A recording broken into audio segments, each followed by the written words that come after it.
In the summer of 2025, Jordan Peterson nearly died after developing pneumonia and sepsis that left him in the ICU for weeks. His daughter later revealed that the illness began after he was exposed to heavy mold while cleaning out his late father's basement, triggering what she called chronic inflammatory response syndrome, a rare and unofficial life-threatening immune condition. He reportedly suffered nerve damage, extreme sensitivities to medication, and even paralysis. It wasn't the first time Peterson's health had spiraled. Years earlier, he'd endured a near-fatal benzodiazepine withdrawal that required months of treatment abroad. This latest crisis left him bedridden and fighting for his life once again, with his daughter saying that for days, doctors weren't sure if he'd survive. Now, months later, Peterson is slowly recovering. He has reportedly regained much of his mobility, is speaking and reading again, and continues intensive physical therapy from home. His daughter says he's still very fragile but improving daily, though his public appearances, lectures, and recordings remain on hold as he focuses on regaining full strength after what she called the closest he's ever been to dying.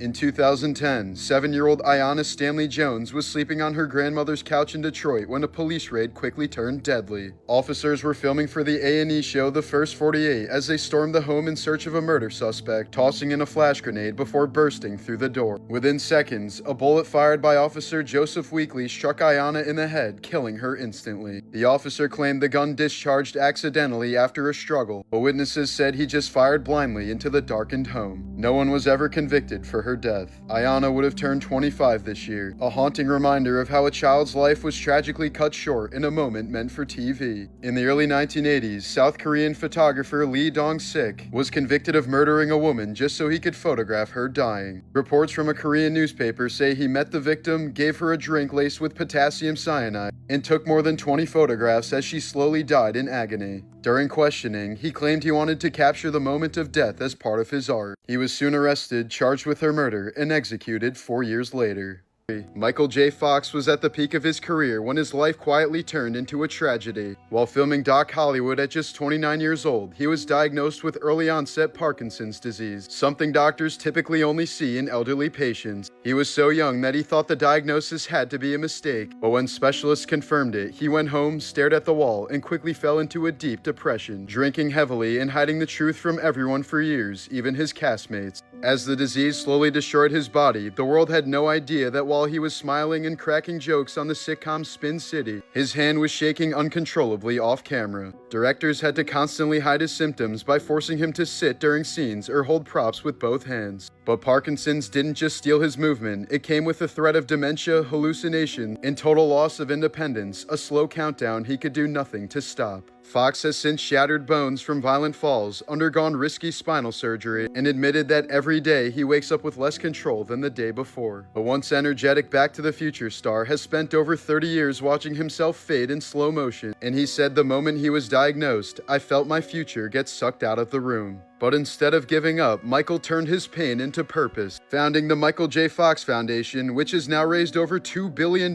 for Parkinson's research, making it the largest nonprofit funder of the disease in history by far. Despite losing control of his body, Fox might be the reason millions of others one day get theirs back. Julie Andrews had one of the most iconic voices in Hollywood history, but one botched surgery destroyed it forever. Known for Mary Poppins and The Sound of Music, her flawless 4-octane soprano was considered untouchable. But in 1997, a simple procedure to remove harmless nodules went horribly wrong. Surgeons permanently mutilated her vocal cords, leaving her in agonizing pain just to speak. Andrews later sued the hospital and won, but no lawsuit could undo the damage, as the world's most beloved singing voice was silenced forever. This NASA scientist helped land humans on the moon, but his rockets were first built with slave labor in Nazi death camps. Wernher von Braun, the celebrated architect of the Apollo missions, once ran the V-2 rocket program for Adolf Hitler. The rockets were manufactured using prisoners from the Dora Mittelbau concentration camp, who were typically starved, beaten, and worked until they died. Conditions were so brutal that over 20,000 prisoners were killed while making the rockets, far more than the rockets ever killed in combat. But after the war, von Braun wasn't punished. Instead, the US secretly brought him to America under Operation Paperclip, erased most of his Nazi past, and turned him into a national hero. 2. Joey Gatos Jr., the child actor who played Zach Mooneyham in School of Rock, was arrested in Florida in 2019 after allegedly stealing multiple guitars and amplifiers from local music stores. Authorities said he'd enter shops, test out pricey instruments like a professional, then simply walk out the door with them before pawning them off for quick cash. The spree reportedly lasted several weeks before he was caught, and police suggested the thefts were connected to struggles with substance abuse. Once celebrated for his guitar skills on screen, Gatos' real-life downfall was a far cry from the rock star dream that made him famous. In 1926, jazz legend Fats Waller was leaving a Chicago nightclub when 4 armed men suddenly grabbed him, threw him into a car, and drove off. Initially terrified, Waller soon realized he wasn't being robbed. He was being delivered as a surprise birthday gift to none other than mob boss Al Capone. Forced to play piano at Capone's private party, Waller ended up performing for 3 straight days, while dozens of gangsters cheered, drank, and shoved cash into his pockets. When it was finally all over, Waller stumbled out of the mansion completely drunk, covered in sweat, and stuffed with thousands of dollars in tips. Despite the bizarre ordeal, Waller reportedly laughed it off afterwards, saying it was the best paying gig he ever had by far. This was the moment when a typical news broadcast turned into an outright nightmare for CBS reporter Lara Logan. On the night of February 11, 2011, as Egypt erupted in celebration over the resignation of their president, Lara Logan was in Cairo documenting the historic moment with her CBS crew for more than an hour, until their camera battery suddenly died and they stopped to regroup. Her local translator then heard the crowd say things like, "Let's take her pants off," and a night of celebration quickly turned into pure terror for the journalist. Suddenly separated from her bodyguards and translators, Logan was swallowed by a crowd of 200 to 300 men who suddenly turned on her in a violent sexual assault. Her clothes were torn, she was dragged, beaten, and by her account, raped with their hands while others filmed on cell phones. She struggled to breathe as her ribcage was compressed and her limbs went numb, convinced she was gonna die. After about 30 minutes, a group of Egyptian women and 24 soldiers forced their way into the mob and carried her away. Logan was hospitalized, flown home the next day, and later went public to break the silence about mass sexual assaults in protest crowds and the risks constantly faced by women in volatile environments of men. 7. In 2005, Leo DiCaprio was attending a private party when an uninvited guest, 40-year-old Aretha Wilson, suddenly smashed a glass bottle and slashed him across the face and neck. She was reportedly drunk, furious, and believed DiCaprio was her ex-boyfriend, the same man who was hosting the party. The attack left Leo covered in blood, inches from having his jugular vein severed, and required 17 stitches to close the wounds. Instead of staying to face the consequences, Wilson fled the country and hid in Canada for 5 years. She was eventually extradited back to the US, where she pleaded no contest to assault with a deadly weapon and was sentenced to 2 years in prison, an incredibly light punishment considering she almost killed one of the most famous actors in the world over mistaken identity.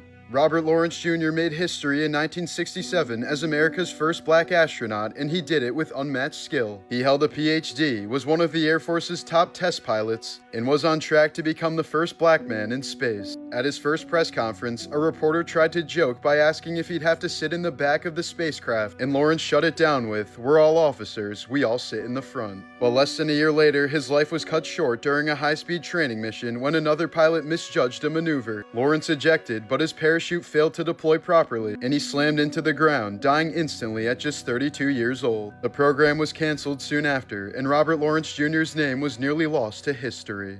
This was the horrifying moment when Jane Goodall uncovered the savage truth behind chimpanzees. In the 1970s, Goodall and her team witnessed a shocking 4-year conflict known today as the Gombe Chimpanzee War. A single chimp community in Tanzania split into 2 rival factions, and the carnage that followed shattered the long-held belief that chimps were peaceful creatures. The war started when 6 males ambushed a lone rival and tore him to shreds, and over the next few years, the stronger group carried out coordinated raids in which every male of the weaker side was hunted down and killed in brutal fashion. Females were beaten, kidnapped, and often murdered until the losing community was completely wiped out. For Goodall, who had once described her chimps as gentle and idyllic, the violence was devastating. She admitted to having constant nightmares about the carnage and about watching individuals she had known since infancy transform into cold-blooded killers. The scientific world was equally shaken. The war revealed that chimpanzees, like humans, are capable not only of affection and cooperation, but also of organized warfare, murder, and ruthless extermination.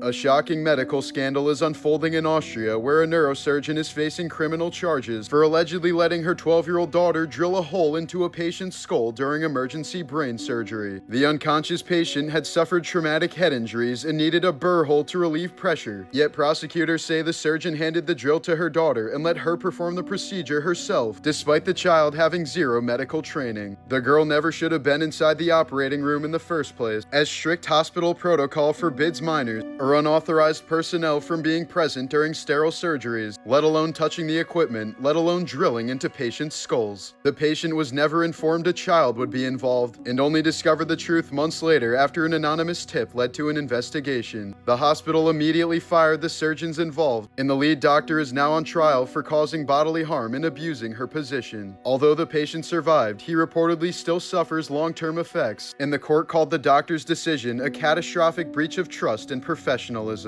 Child actor Kyle Massey, who played Corey Baxter in That's So Raven and Corey in the House, was once a family-friendly icon. But in 2019, a 13-year-old girl and her mother filed a lawsuit accusing Massey of sending her explicit photos, videos, and sexual messages. The girl had met Massey years earlier when she was just 4, after her mother introduced them on a set. According to the lawsuit, Massey later reconnected with her and promised to help launch her acting career. But 2 years later, prosecutors in Washington State charged Massey with immoral communication with a minor, after investigators found that he allegedly sent nude photos and videos to the same underage girl through Snapchat. Kyle never showed up to his court date, and a warrant was issued for his arrest, but his lawyers later claimed he'd never been properly served. While Massey denied all allegations, the case effectively ended his acting career, leaving fans stunned that the goofy kid from Disney could end up being accused of something so disturbing. As of now, no conviction has been publicly reported, and the legal proceedings have faded quietly from headlines, but the case still remains a strange, unsettling fall from fame for one of Disney's once brightest faces.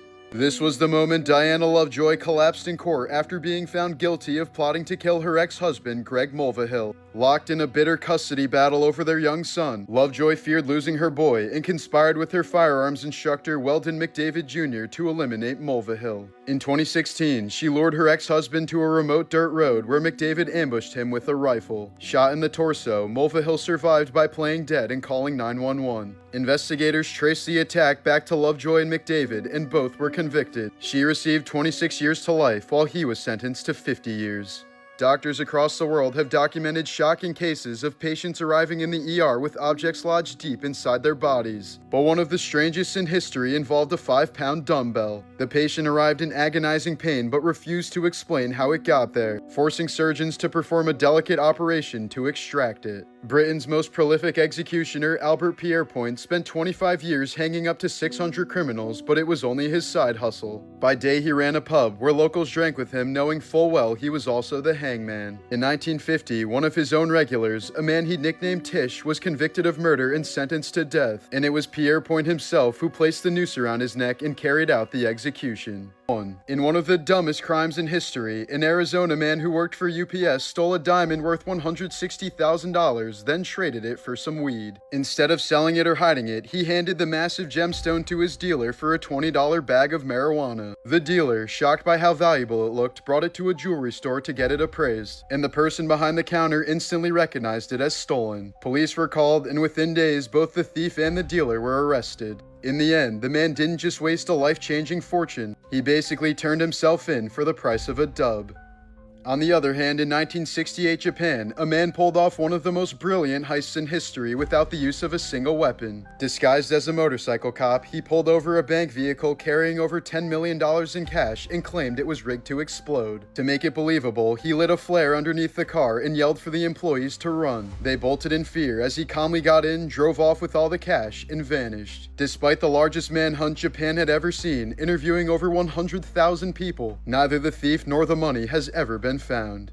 This was the real-life Mean Girls, only instead of high school drama, it ended in unspeakable horror. When 12-year-old Shanda Scherer opened her front door one January night in 1992, she had no idea she was walking into one of the most horrific murder plots in Indiana history. Shortly after Shanda moved into town, classmate Melinda Loveless, jealous over Shanda's relationship with Loveless's ex-girlfriend, lured Shanda from her home under false pretenses with the help of 3 female accomplices. At a remote site called the Witch's Castle, they stripped, beat, and stabbed Shanda several times, inflicting painful but non-fatal wounds. Shanda, still alive, was forced into a car trunk and endured hours of torture, including burns from a cigarette lighter and a brutal sexual assault with a tire tool, causing severe physical trauma. The next morning, the group doused the conscious but weakened girl with gasoline and set her on fire, as she eventually died from thermal injuries and smoke inhalation. Her charred body was found in a field later that day, and the 4 perpetrators were arrested after one of the accomplices boasted to peers. Perhaps the most disturbing part of this entire case is that as of October of 2025, all of the perpetrators are now free, including the ringleader Melinda Loveless, who was released on parole in 2019. Kyle Marissa Roth blew up on TikTok for fearlessly exposing celebrity scandals using follower-submitted blind items. Despite her bold personality online, she was quietly battling serious health issues behind the scenes, reportedly suffering from chronic pain and illness that she never fully shared with her audience. But instead of letting it break her, she used it as fuel. Roth said that seeing other chronically ill people push through their struggles inspired her to keep making content. However, in April of 2024, she was suddenly found dead at just 36 years old, leaving millions of followers stunned and searching for answers. Even stranger, just days before she died, Roth had posted videos saying she was going through something but would explain soon. Her cause of death still hasn't publicly been released, but her family has asked for privacy and insisted that she was deeply loved. The woman who spent her life revealing secrets left the world with one of her own, but fans remember her not just for the drama she uncovered, but also for her humor, bravery, and the way she made people feel seen and entertained during their darkest days.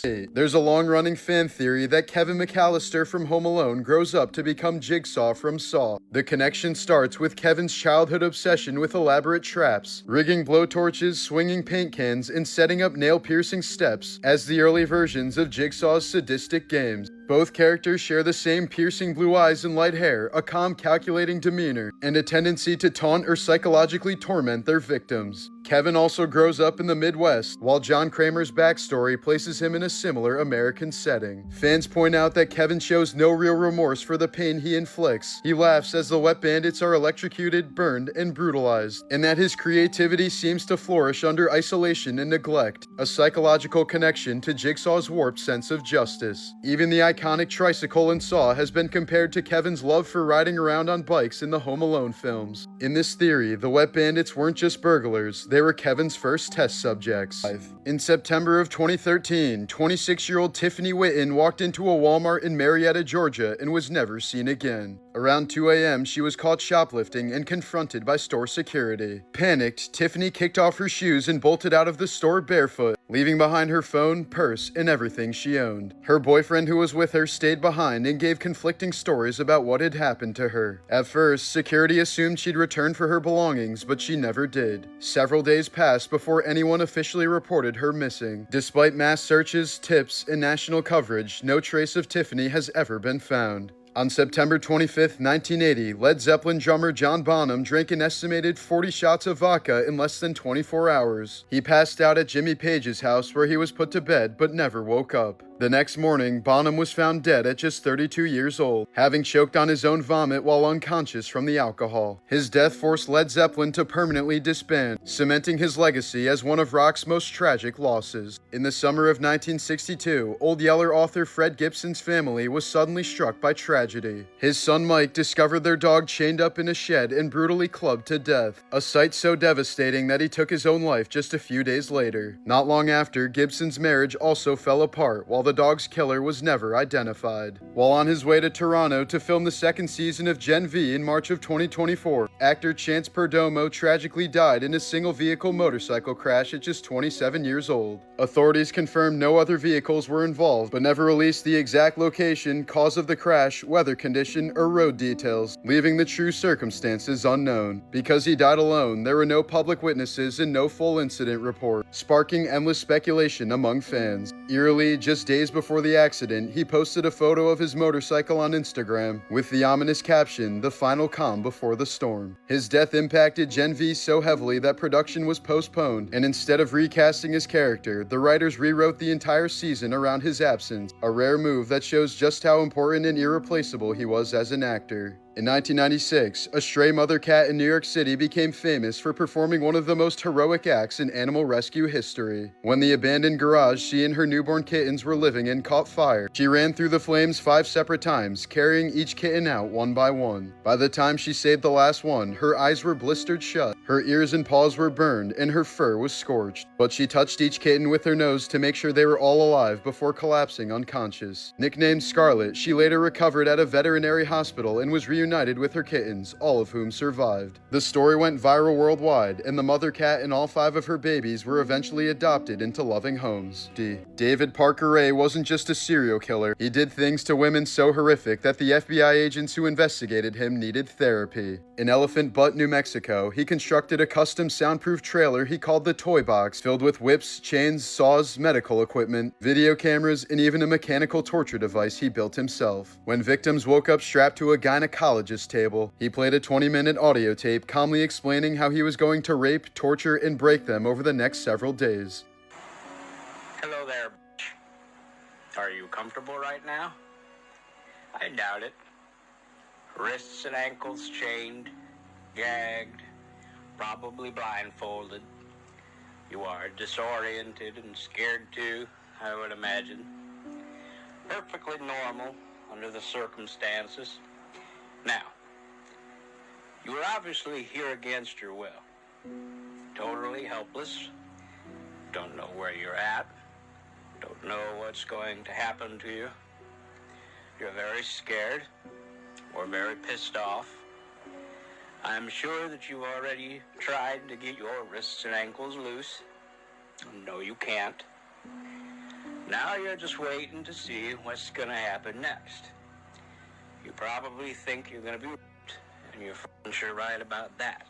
Ray's girlfriend and even his own daughter helped him kidnap women, and after days of torture, he would drug them with amnesia-inducing sedatives and dump them in the desert so disoriented they couldn't report what happened. Investigators later found journals detailing 40 years of abuse and believe he murdered up to 60 women, but not a single body has ever been found. Ray was only caught in 1999 when a victim escaped naked with a metal dog collar still around her neck, leading police to the Toy Box, a torture chamber so sadistic that FBI agents who entered it required extensive therapy. But despite the unimaginable horror, Ray was never convicted of murder, dying of a heart attack in 2002 and taking his most awful secrets to his grave. 5. Here's a photo of an archaeologist cradling the cast of a young child who died instantly in the Pompeii eruption in 79 AD. The plaster casts of Pompeii's victims were created from empty voids in hardened ash, molds where human bodies once lay. Archaeologists filled them with plaster, revealing faces twisted in terror, immortalized in volcanic stone. A 3rd century BC Roman mosaic shows a skeleton reclining next to bread and wine, raising a cup with the words, "Be cheerful, enjoy life." In 2023, a 2,700-year-old 18-ton Assyrian statue was unearthed in Iraq, its massive form depicting a god whose worshippers died off millennia ago. It had waited underground since long before the birth of Jesus Christ. This portrait of an unidentified Egyptian man was laid over his mummified body nearly 2,000 years ago during the Roman period in Egypt. Painted on linden wood using colored wax, it was meant to preserve his likeness for eternity. Hidden for centuries beneath Italian forests, a massive Etruscan pyramid altar was rediscovered in the 1990s. Carved directly into rock 2,600 years ago, it may have once run red with the blood of ritual offerings to forgotten gods. Carved from mammoth ivory 33,000 years ago, this tiny bird from a prehistoric cave in Germany is the oldest known depiction of a creature. As far as we know, the artist who made it never lived to see a wheel, a written word, or the dawn of recorded history. In 1968, 20-year-old college student Barbara Jane Mackle was bedridden with the flu in a Georgia motel, unaware that 2 strangers had been stalking her and planned one of the most sadistic kidnappings in U.S. history. At 4 a.m., there was a knock at the door. A man dressed as a police officer stood outside with a badge, claiming Barbara's boyfriend had been in a serious car accident and was asking for her. But it was a calculated lie. The kidnappers had researched her personal life, knew her boyfriend's name, and used emotional manipulation to get her mother to open the door.